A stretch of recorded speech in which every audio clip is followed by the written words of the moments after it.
ଶୁଣ କିଛି ନାହିଁ ଶୁଣ ଲମ୍ବ ଲମ୍ବ ହେଇକି ଶୋଇ ପଡିବ। ହଁ ଝାଡି ଦେଇଛୁ ମୁଁ ଲଗେଇଥିଲୁ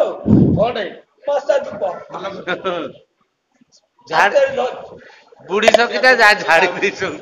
ହେ ଗେଡୁଆ ସିଆଡକୁ ଶୁଅ ସେଇପଟେ ଶୋଇଥା। ନାଇଁ ମଶା କାରଣ ତୁ ଶୋଇଥା ପଛରେ ତୋତେ ଡାକିବି ଯା। ହଁ ତକିଆ ମାଣ୍ଡି ଆସିବ ନା ଶୁଅ ସେଇଠି ଶୋଇଥା। ଝାଡି ଦେଇ ଶୋଇଥା କଣ କିଛି ଅସୁବିଧା ନାହିଁ ଘରକୁ ତ ଯାଇଥିଲୁ ଶୋଇନୁ ଶୁଅ ଶୁଅ କିଛି ନାହିଁ ଶୁଅ। ଏଠି ସେତିକି ଆପଣ ମାନେ ବସିଛନ୍ତି ସବୁ ଶୁଣନ୍ତୁ। ଭକ୍ତଚରଣ କଣ କହିଲେ ସାରେ? ଭକ୍ତଚରଣ ଦାସ କହିଲେ ଦାଣ୍ଡରେ ଶୁଭିଲା ରାମକୃଷ୍ଣ ବେନି ଭାଇ ଅକ୍ରୂର ଆସିଛି ତାଙ୍କୁ ଧରି ନେବା ପାଇଁ। କାହିଁ ସେ କଣ ଚୋର କି ମଉସା? ସେ ଚୋର ଚୋର ନୁହ ଆଉ କଣ? କୃଷ୍ଣଙ୍କ ଭଳିଆ ଚୋର କଣ ଏ ବ୍ରହ୍ମାଣ୍ଡରେ ଅଛନ୍ତି? ନା ନା ନା ଦାରା ସିଂହ ବିରାସମାନ ସେ ଚୋରି କରିପାରିବେନି। କହିଲା ବ୍ରଜେ ପ୍ରସିଦ୍ଧ ନବନୀତ ଚୌରଙ୍ଗ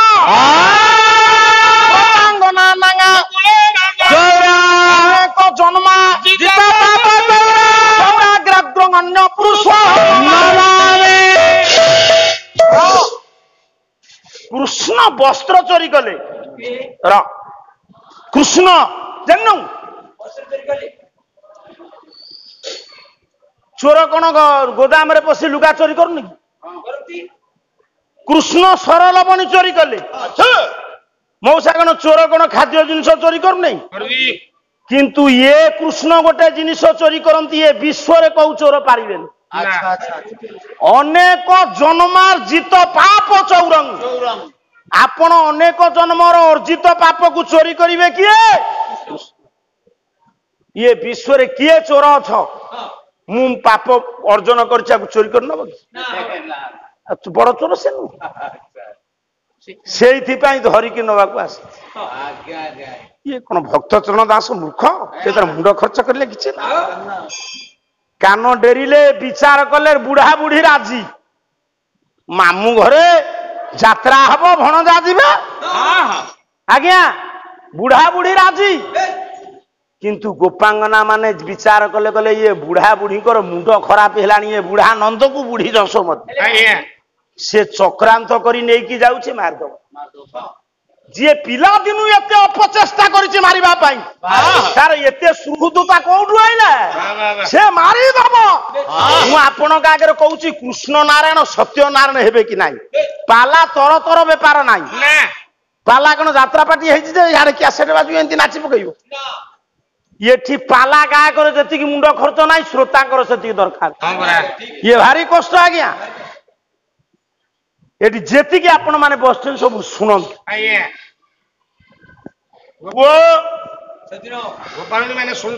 ଗୋପାଳୁଣୀ ମାନେ ଶୁଣିଲେ କହିଲେ ଆମେ ଗୋଟେ କାମ କରିବା। ଯେତେ ଆମେ ଚେଷ୍ଟା କଲେ ବି ସୁଦ୍ଧା ନନ୍ଦ ଯଶୋଦା କହିଲେଣି ମାନେ ସେ ନବା ଥୟ। ଆମ ହାତରେ ଗୋଟେ ବାଟ ଅଛି। ଭଲ କି ନହେଲେ ମନ୍ଦ ଗୋପୁରୁ ମଥୁରା ଗୋଟେ ବାଟ। ଦୀର୍ଘ 50 ବର୍ଷ ତଳେ କଣ ଆପଣଙ୍କର ଏମିତିଆ ବାଟ ଥିଲା ନା କଣ? ମଥୁରାରୁ ଗୋପୁକୁ ଗୋଟିଏ ବାଟ। ସେଇ ବାଟରେ ଆମେ ଲମ୍ବ ଲମ୍ବ ହୋଇ ଶୋଇ ପଡିବା। ଦେଖ କୃଷ୍ଣଙ୍କୁ ଏତେ ଭଲ ପାଆନ୍ତି ଗୋପାଙ୍ଗନା କହିଲେ ଯଦି ଅକ୍ରୂର ଆମ ଉପରେ ରଥ ଗୋଡେଇ ନାହିଁ ଗଲା ରଥ ଚକ ତଳେ ଜୀବନ ଯିବ। କୃଷ୍ଣ ବିଚ୍ଛେଦ ଆମକୁ ଆଉ କଷ୍ଟ ଦବ? ସେ କୃଷ୍ଣ ଗୋପକୁ ନ ଫେରୁ ଆମେ ତ ମରିଯାଇଥିବା ରଥ ଚକ ତଳେ। ଏତେ କୃଷ୍ଣଗତ ପ୍ରାଣ। ଯଦି ଅକ୍ରୂର କ୍ରୂରତା ନଥିବ ଆମ ମାନଙ୍କ ଉପରେ ଦୟା ଥିବ ସେ ରଥ ଗଡେଇ ପାରିବନି। ଆମ କୃଷ୍ଣ ଆମ ଗୋପରେ ରହିବ। ଆମେ ବଞ୍ଚିଲେ ଲାଭ ମଲେ ରଥ ଗଡିଲେ ଲାଭ ନ ଗଡିଲେ ଲାଭ।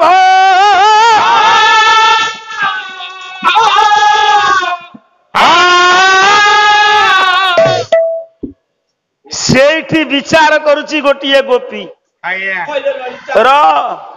କହିଲେ ଆମେ ଆଉ କାହା ମୁଣ୍ଡରେ ଟୀକା ଦବା? ଆମେ ଯେତେବେଳେ ଚନ୍ଦନ ଟୀକା ଦେଇଦିଏ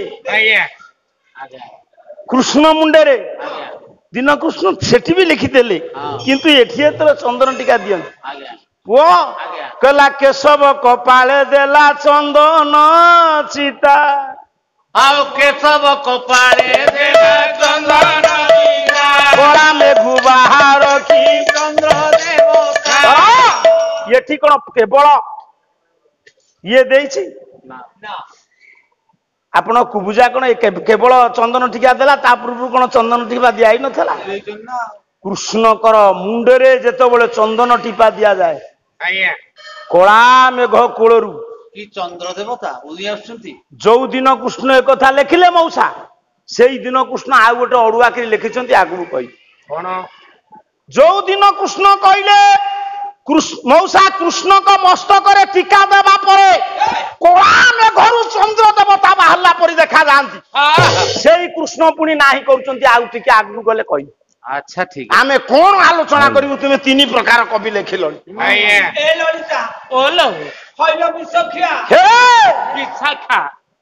ବିଷଖିଆ ନା ଜହର ଖିଆ ତୁ ପାଟି କରନା ସବୁ କୃଷ୍ଣଗତ ପ୍ରାଣ ଗୋପାଙ୍ଗନା ମାନେ ସ୍ଥିର କଲେ ଆମେ ସମସ୍ତେ ଗୋପଦାଣ୍ଡରେ ଶୋଇପଡିବା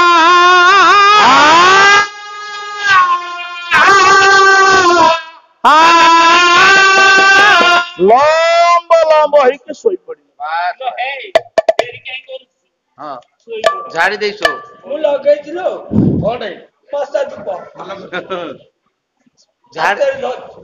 ବୁଢୀ ସକିଟା ଝାଡି ଦେଇଛୁ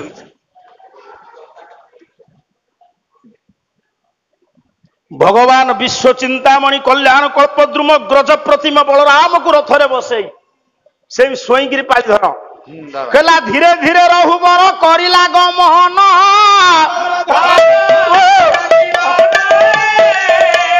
ପଣ୍ଡିତ ମଣ୍ଡଳୀ ମନ କର୍ମ ଦେଇ ଶୁଣ ଅକ୍ରୁର ପୁଣି କଲେ ଅବଲୋକନ ଗୋପ ସରଣୀରେ ଶୋଇଛନ୍ତି ନାରୀ ଗହଣ ରଥରେ ଅକ୍ରୁର କୃଷ୍ଣ ବଳରାମକୁ ବସେଇ କ୍ଷିପ୍ର ବେଗରେ ରହୁବରକୁ ନେଲା ବେଳେ ମଉସା ଦୂରରୁ ଦେଖିଲେ ଗୋପ ସରଣୀରେ ବାଟରେ ଶୋଇଛନ୍ତି ନାରୀମାନେ ଆପଣ ଗାଡି ନେଇ ଯାଉଛନ୍ତି କିଏ ଜଣେ ବାଟରେ ଶୋଇଛି ଆପଣ କଣ କି ହର୍ନ ମାରିବେ ନ ଉଠିବ ଆଉ ବାଟ ନଥିବ ଯିବାକୁ ଆପଣ ବାଧ୍ୟ ହେଇ ଆସିବେ ତା ପାଖକୁ ସେଇ ରଥରେ ଥାଇ ଡାକ ଛାଡିଲେ ଅକ୍ରୁର କହିଲେ ହେ ମା ମାନେ କିଏ ଶୋଇଛ ଉଠ ତାକୁ ନିଦ ହେଇଗଲାଣି କିରେ ଭାରି ଅପା ଦେଖେଇ ହଉଛି ଆଉ କିଛି ସମୟ ପରେ ବୁଢା ବୋଧେ ଏଠି ଆସି ପହଞ୍ଚିଯିବ ଜଣା ପଡିଲା ଯେତିକି ଜ୍ଞାନୀ ଗୁଣୀ ବିବେକ ପଣ୍ଡିତ ମାନେ ବିଚାର କରନ୍ତି କହିଲେ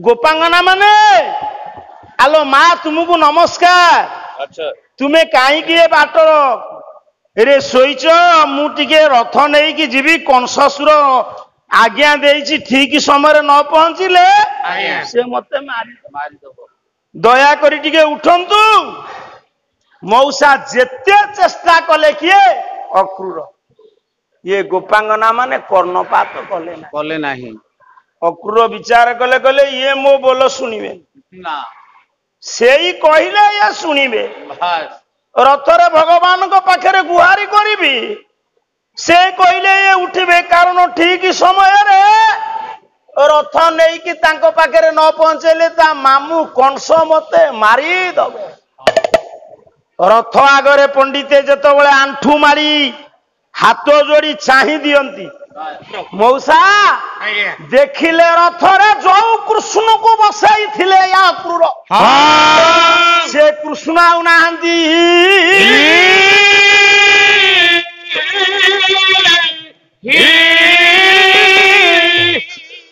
ଗେଡୁଆ ସିଆଡକୁ ଶୁଅ ସେଇପଟେ ଶୋଇଥା ନାଇଁ ମଶା କାରଣ ତୁ ଶୋଇଥା ପଛରେ ତତେ ଡାକିବି ଯା ହଁ ତକିଆ ମାଣ୍ଡି ଆସିବ ନା ଶୁଅ ସେଇଠି ଶୋଇଥା ଝାଡି ଦେଇ ଶୋଇଥା କଣ କିଛି ଅସୁବିଧା ନାହିଁ ଘରକୁ ତ ଯାଇଥିଲୁ ଶୋଇନୁ ଶୁଅ